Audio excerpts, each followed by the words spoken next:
नमस्कार, मी पंजाब टक हवामान अभ्यासक मुक्काम पोस्ट गुगळी धामणगाव तालुका शिलो जिल्हा परभणी। आजपासूनचा परत एक शेतकऱ्यासाठी अंदाज येत आहे। राज्यात पाऊस पडणार आहे, 20-22 जून पर्यंत पाऊस पडणार आहे। आज या तालुक्यात पडणार आहे, उद्या दुसऱ्या तालुक्यात पडणार आहे, म्हणून हा अंदाज लक्षात घ्यायचा।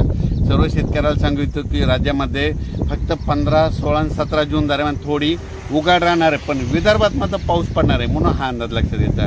एकंदरीत राज्यात परिस्थिती बघितली तर राज्यामध्ये पश्चिम महाराष्ट्र मराठवाडा आणि तसेच या भागामध्ये ओढे नाले वाहतील तसं आणखीन एक पाऊस पडणार आहे। काही काही ठिकाणी वाहुणी पडणार आहे, मुसळधार, कुठं रिमझिम, कुठं पेंड वालता पाऊस पडणार आहे, म्हणून हा अंदाज लक्षात घ्या। विदर्भातल्या सर्व शेतकऱ्यांसाठी आनंदाची बातमी, त्यामध्ये बऱ्याच ठिकाणी पावसाला सुरुवात होणार आहे आणि त्याच्यानंतर विदर्भामध्ये देखील पाऊस वाढत जाणार आहे आणि विदर्भाची शेतकऱ्याची पेरणी देखील ह्या 20 तारखेपर्यंत सुरू होणार आहे, म्हणून ही विदर्भात शेतकऱ्याची आनंदाची बातमी। परत एक राज्यातील सर्व विभागावाईज घेतलं तर सर्वात विदर्भामध्ये पावसाला बऱ्याच ठिकाणी सुरुवात होणार आहे।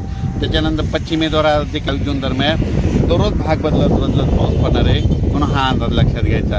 आणि त्याच्यानंतर मराठवाड्यात देखील सर्व शेतकऱ्याला सांगू इच्छितो की पर्यंत दररोज वेगवेगळ्या भागात पाऊस पडणार आहे आणि एकीत ओल असले तर पेरणी करायला हरकत नाही, म्हणून हा अंदाज लक्षात घ्यायचा।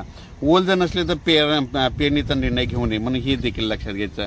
त्याच्यानंतर सांगायचं झालं तर सोलापूर, सातारा, सांगली, नगर, नाशिक, धुळे, जळगाव, तसेच बुलढाणा, जालना, परभणी, अमरावती, अकोला, हिंगोली, वाशिम, नांदेड, लातूर, बीड या भागात देखील ह्या 3-4 दिवसामध्ये चांगला पाऊस पडणार आहे, म्हणून हा अंदाज लक्षात घ्यायचा।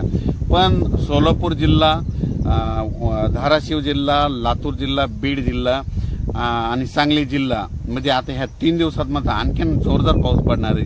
म्हणजे तिकडं ओढे नाले वाहतील, छोटे तरी असेल तर ते देखील भरणार आहेत, म्हणून हा अंदाज लक्षात घ्यायचा। अचानक वातावरणात बदल झाला तर परत एक मेसेज दिला जाईल। धन्यवाद।